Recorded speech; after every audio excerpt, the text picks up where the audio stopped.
Well, I think, let me just comment on two things. Trevor, one, we have seen the Malawian experience where President Chakera has been tossed off office after serving one term. And the new president, President Mutharika, is 85 years old.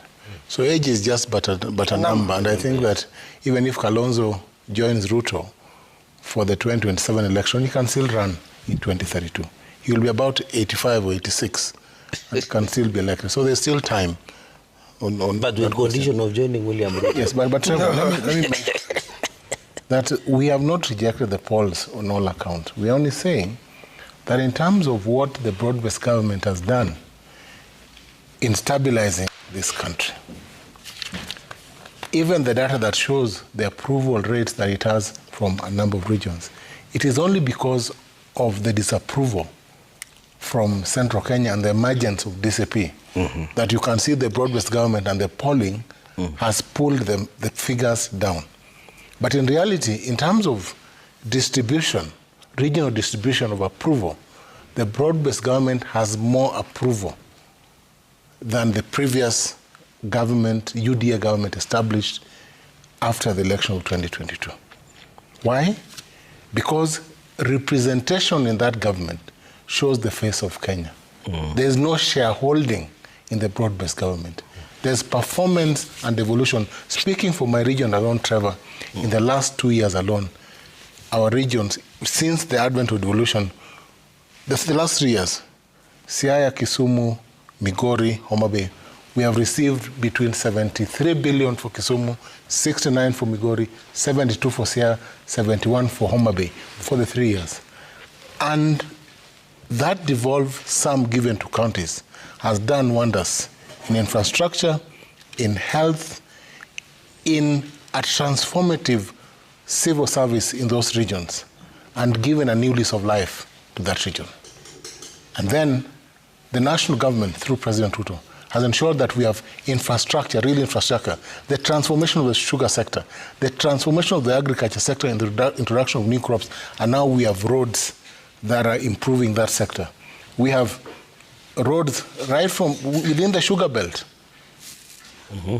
that will transform the economy of Kisumu County and the other adjoining counties, including Nandi County. Yes, yes. Okay. And Trevor, the fishing industry is also undergoing transformation. So there's a new lease of life under this government than we previously had in infrastructural transformation in the Western region. Okay. And that is why we'll vote President Ruto for second term. Okay.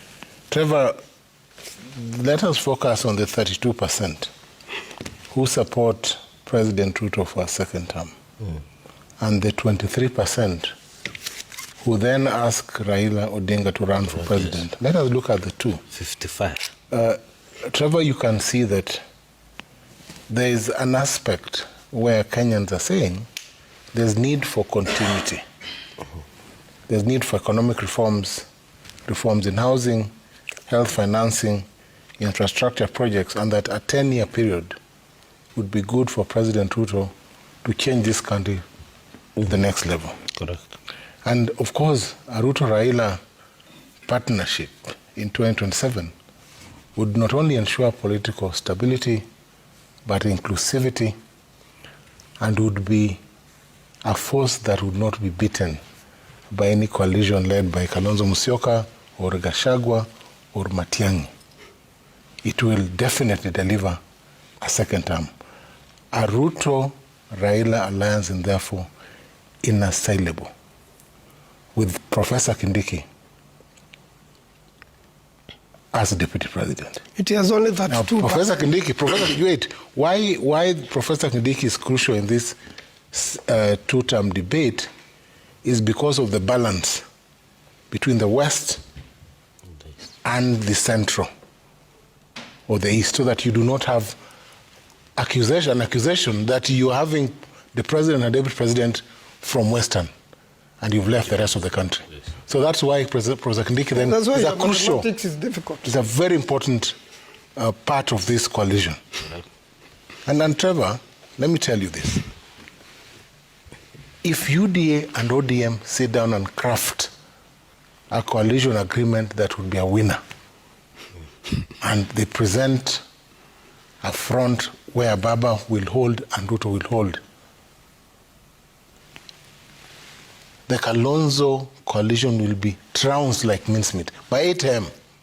ODM Senator Tom Ojienda has dropped a political bombshell that could shake the 2027 landscape, claiming that Raila Odinga and President William Ruto are secretly meeting to strategize for the next general election.